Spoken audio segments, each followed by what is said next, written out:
Well, you guessed it.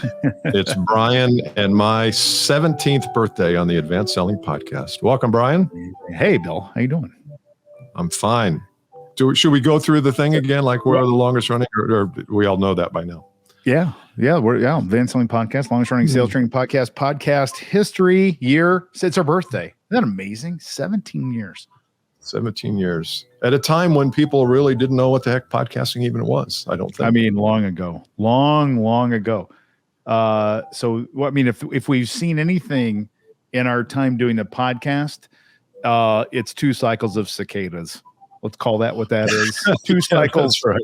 2 full cycles of the 17-year cicada in the years that we've been recording the podcast. That's right. Can we go for a third?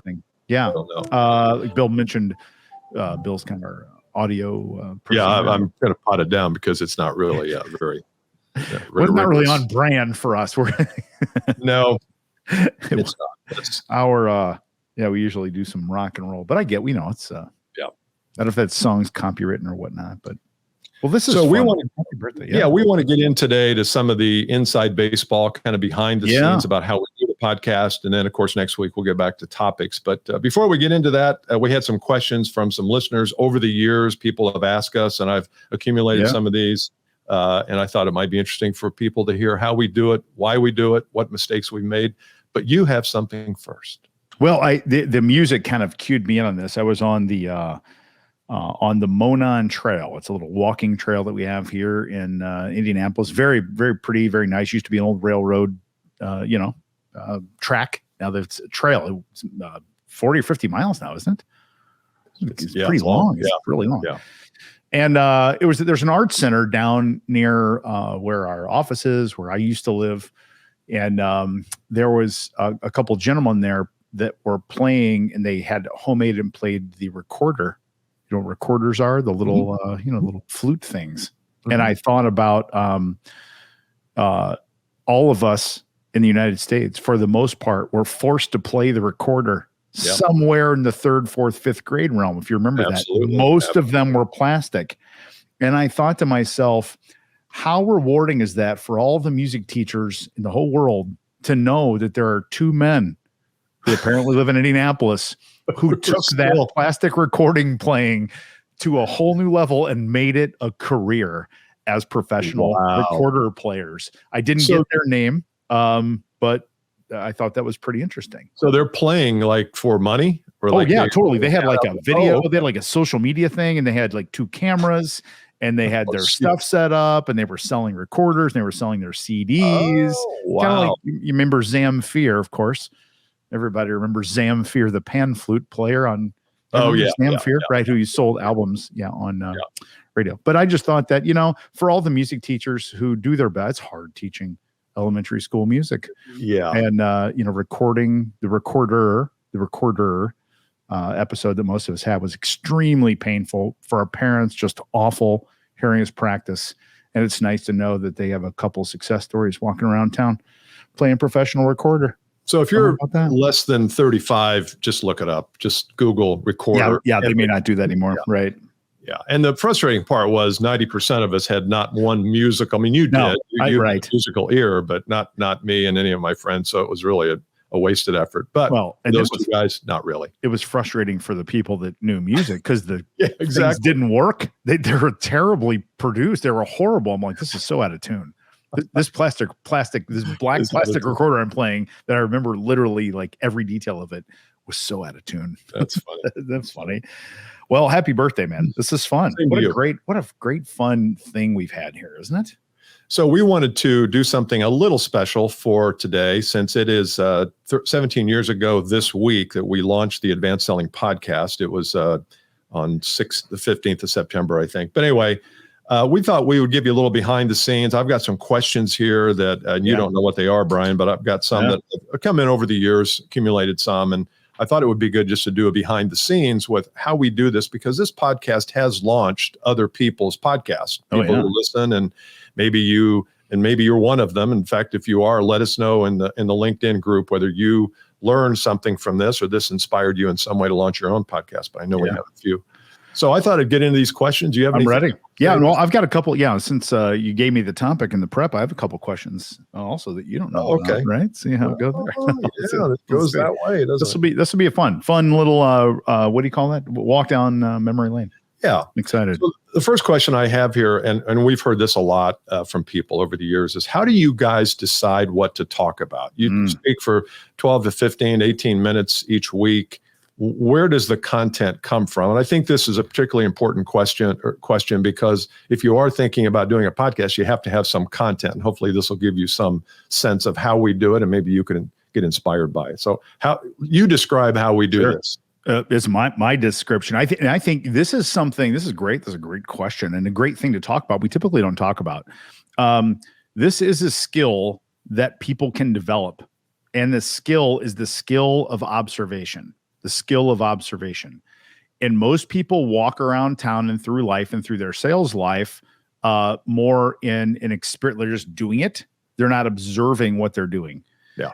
And you look at people like Jerry Seinfeld and you think every Seinfeld episode was about nothing. And all the episodes were things that he and Larry David, the creator, just observed in real life. That's why it was so relatable to us. Like, oh my God, you're the person who can't dance, their friend or whatever, like everything. Yeah. And all Jerry does is observe the same life that we do, but he does it intentionally. Mm-hmm. And so the way we come up with our content is by always having that observational part of our brain fired up. And we watch people that interact with us, and we watch our clients, and we pay attention to what our clients ask us. And when you have that level of consciousness around observation, man, you talk about a good teacher and loads of content. It never ends. It's every day. Never ends. Never ends. Now, granted, we are in the business of advice giving. You have your own business, and I do too. I have mine, and we share a lot of the similar philosophies. But you could do this too if you're in sales and you make 2 or 3 calls a day or a week or whatever. Every call has content in it. Every one. Every question you get asked, every question that they should ask, that they don't ask, content is everywhere. And it baffles me sometimes when somebody says, well, what would I talk about? Well, how long have you been in sales? Oh, 15 years. Really? Really? Not one thing pops up into your head? Of course. Yeah. But it is a matter of documenting it, writing it down so that when the microphone hits, when you hit record, you have something that's a topic. And so that's what we do typically is we'll come together here for a few minutes and say, Bryan, what are you working on? What are your clients struggling with? Well, I've got this client. Here's what, and I see this all the time. Let's talk about that. And then I give one. So that's the beauty of having a 2-headed podcast too, is you have 2 experiences to draw from. Absolutely. And I think where people get hung up sometimes when they're thinking about starting their own podcast or getting into it is they think they have to have everything scripted out perfectly. And what's so great about this medium. Number one, people don't want that. They don't want it perfect. No. Number two, you just delete it. Or it's not like you're live. You know what I mean? It's not like the old Brady episode when the red light came on and Bobby Brady froze. You have to Google that one too, kids. Google that one. Yeah. But it's you can edit, you can delete, you cannot release. And so there's zero pressure. So don't put this pressure on yourself that you have to be perfect and have all the answers, because we certainly don't. And I love the kind of off the cuff air. I do too. And you do get better at it. I don't know if we've gotten better, but I think when you go back and listen to some of those 15 years ago and they're lost in some landfill somewhere, but a digital landfill. But, I think we're better now, just the camaraderie and how we interact and things like that. I think the topics though are not that different. They're just modernized because people are in a different place now than they were 17 years ago. For sure. You've got plenty of content. If you just look at all the interactions you have with customers or prospects, there's plenty of content that you would have. I love that you said that, how long you've been in sales? 15 years. You could be in sales for a year. That's right. And have 10 years worth of podcast content. And the whole title of your show is My First Year in Sales. Yeah. I learned everything about sales in my first year in sales. There's your title of your show, everybody. You're welcome. And you just, no charge for that. I mean, that's right there, but it's true, isn't it? I mean, because we can all go back to our first year in sales and think of all these lessons we learned. Yeah. So second question we have here is what kind of platform do you guys use to do these podcasts. We used to do it in person when we were shared an office, but now we're all remote.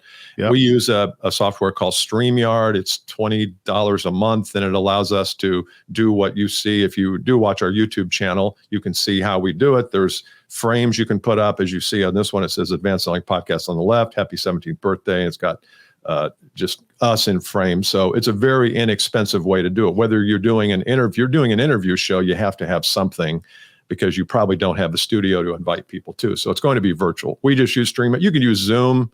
You can use Teams. Yeah. I would say, and people know this about us, so we're big into quality. It's worth every dime to pay StreamYard to get the quality, both the audio and the video. That's quality. right. So, and I tell people too, because they see like the moniker that I have in the back of my studio. And like I said, I've got my own brand. I got another podcast. So this is high tech stuff. I want to show everyone here. Here we go. Here we go. Here we go. That's Velcro. Oh. Ta-da. The set has been now changed. it's the Advanced Selling Podcast Studio, just that fast. So, things aren't always as they seem. No, right? they never are like this. So we use StreamYard. You can use anything for it. Third question is, what kind of gear do I need, or what kind of gear do we have? We always started off with really good mics. We had the Rode mics. Now we have, I think we both have the same Shure SMB7. It's a popular podcast mic. It's, I don't know, $300-400, but I use it for all my Zoom calls, as I'm sure you probably do too.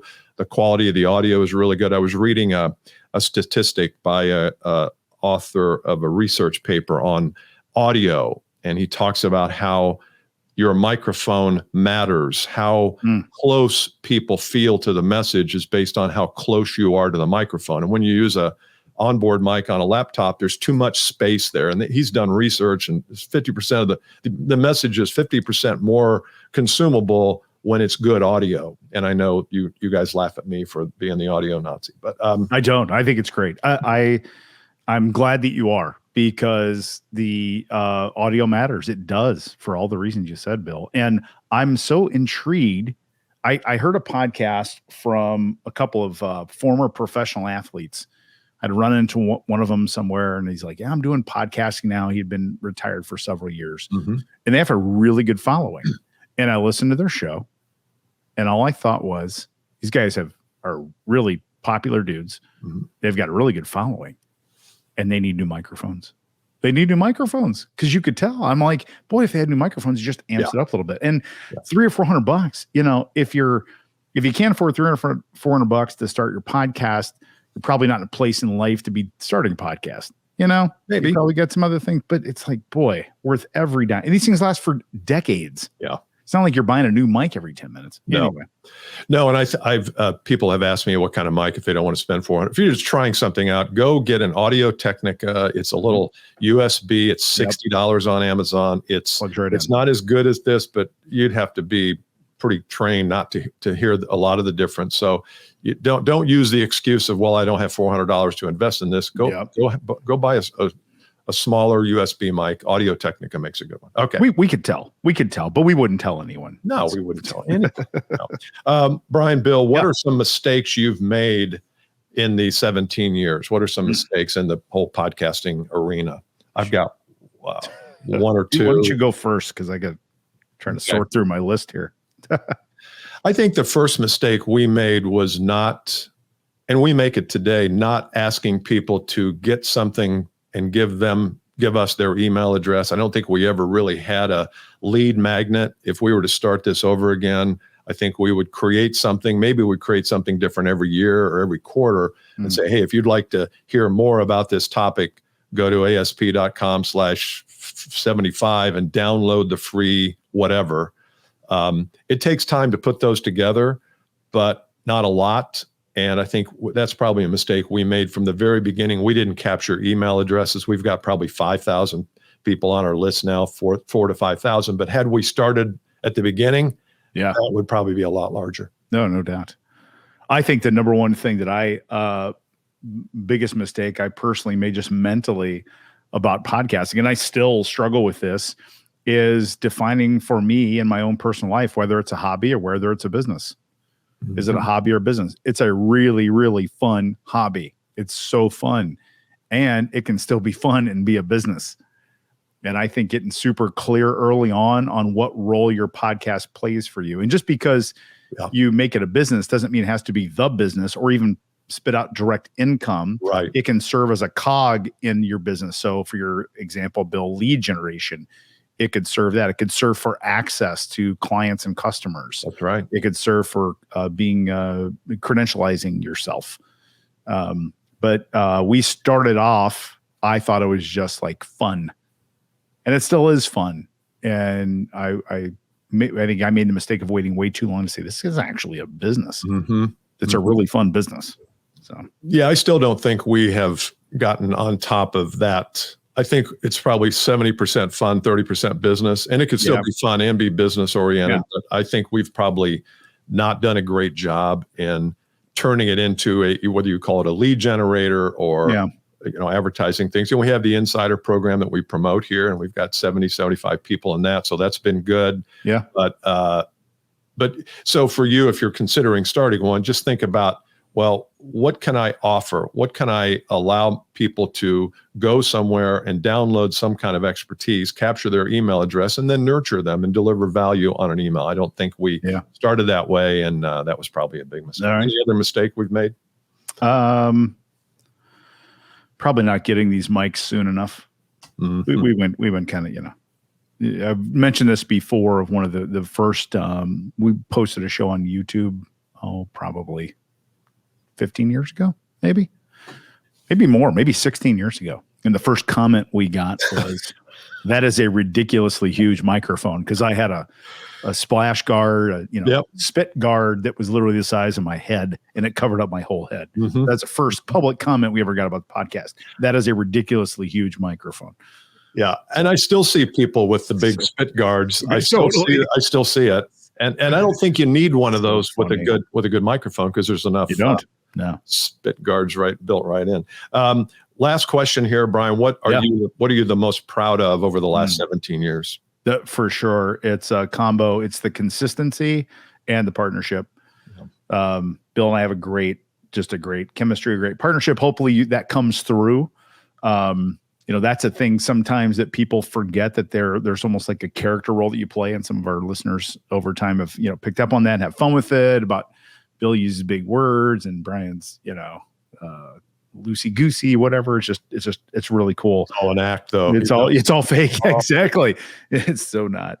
If you you come watch us. We've had friends that want to start a podcast locally that come watch us record, and they're like, "That's what you do?" I'm like, "That's what we do." Like, that's it. That's it. So that's probably I'm most proud of that. And then secondarily, just the consistency. Very few people in life stay as consistent at something as we have stayed at the Advanced Selling Podcast. That's rare air for most people. Yeah, I think the average number of episodes is 7. Yeah. Before people, it's called pod fade. It's called pod fade. Oh, it's got a name. I didn't know. They just fade off in the distance. I thought you had a pod. And sometimes somebody, like we have a guy at our church that has a podcast, and I used to listen to it a little bit, and all of a sudden it stopped. And 2 years later, he's trying to strike it up again. And his comment on the email, I took a little time off. It's like 2 years. It took a little. I decided I'm only going to record in the year we have Winter Olympics. Those are the only years I'm recording. So it's like, what? Yeah, I don't think those first 7 episodes were that grueling that you had to take 2 years off. I think consistency is number one. And number two, we love the stories we hear from our listeners. I mean, how many times have you heard people say, all I did was listen to the podcast, and I'm either the number one salesperson, or my income has grown a lot, or I have so much more confidence now because of what you guys talk about. That really makes us proud. And even if you don't pay us any money to do that, it still is it's why we do it. And that's probably something I'm most proud of, other than consistency and just the camaraderie that you and I have. Yeah. I'm super, super grateful for the people that listen and have listened over time. We have those people that have just been with us. They've been listening forever. And those of you who started with us, some of them have started 17 years ago. I'd love to get people, listener at advancedsellingpodcast.com. Send us an email if you've listened since the beginning. Now, that doesn't count binge listening. If you started last year and binge listen, like you were an early podcaster, I'd love to hear some of the names that I'm sure we know from the beginning. That would be awesome to see. Can I ask you a question, Bill? Absolutely. What is, if you were going to think back and say, what is one thing that I learned from the podcast that I don't think I would have learned anywhere else? What would the answer to that be? I've learned? That you've learned, about yourself or about business that you don't think you would have learned if you hadn't done the podcast? Well, I think if I were to be super vulnerable and truthful, it's that I think I learned how to talk about things that I talk about here and we talk about here in a certain way that carries over into how we talk to prospects and clients. I think that just the idea of recording your thoughts and observations and insights and tips, I think it's helped me become a better communicator. And I've got still a long way to go, but I think it's really helped me communicate better. That's great. What about you? I think I have learned the power of the making the world small. That I have been really, I don't think I would have bought into that idea that I could have met as many people and interacted with as many people as I have through the podcast that are literally around the world. From going to giving a talk in Las Vegas to going to meet guys for beers at London Heathrow Airport that all listen to the podcast, that all see the world the same way, and we're all just the same people trying to do the same thing in sales. And it's just that's been very refreshing for me to know that you can have such a broad reach. And the hero there is the mechanism. The hero is the podcasting industry. It's not us or what we say. It's the fact that we have this medium that we never had before. That's really, really, really cool. Yeah, it's really the ultimate. And there was a book written several years ago called The Sovereign Individual, and it was written by a couple of members of Parliament in Britain. And it talked about how computerization and the microchip was making everybody sovereign. So you could start your own podcast in 15 minutes and have a voice out there in the world. You didn't have to go through big media companies or billboards or the traditional distribution channels. You can speak directly to the people you want to speak with. And I still think that's something that we don't realize how important that is, that we can take our message directly to people instead of having to go through, filters and people like that. I had a couple of I had a couple of shout outs here that please. I shot a video. Christopher S wanted to congratulate us. Robert G. I'm not using last names because I'm protecting their anonymity. Paula W. And then Shelby, a friend of my daughter's who listens. She is pregnant and has a little girl coming. Kara my daughter doesn't listen. None of my family listen. What about yours? None. No. And how about people? Doug Drozen, fact checker Doug. Yeah, we want to thank star of the show. He disappeared. Cast member, fact checker Doug. He faded. His pod gone. Faded. Yeah. Patrick McTurk for teaching me how to drink scotch at a podcast meetup in England. My favorite. I wonder if Patrick still practicing listens. ever since. Yeah. Yes. All right. And then all of the tens and thousands of hundreds of thousands of people that have listened to this, we're just so flattered. Just a couple of dudes from the Midwestern United States who had an idea, and here we are 17 years later. Super fun. Right. Well, happy birthday, and also to our listeners. We do want to thank you because it makes it all possible. And Bryan, maybe we do another 17 years. Maybe we don't. I did have a question. When are you guys going to quit? That's not happening. We're kind of tired of it. Anything else? I don't think. Sorry. We're going to keep rolling until the next round of the cicadas come back. That's right. That's right. I love that. Hey, if you're interested in joining us on a monthly training, you can go to Insider at advancedsellingpodcast.com/insider. We have a new program starting in September, although by the time you hear this, it'll probably be over. But make sure you go check out the Insider. It's a good way for you to connect with us and do an hour and 15 minutes every month of really good, rigorous, intensive training on some of the topics we talk about. So we love it. Love it. Happy birthday, Bill. Yeah, happy birthday. Pleasure, dude. Appreciate it. See ya.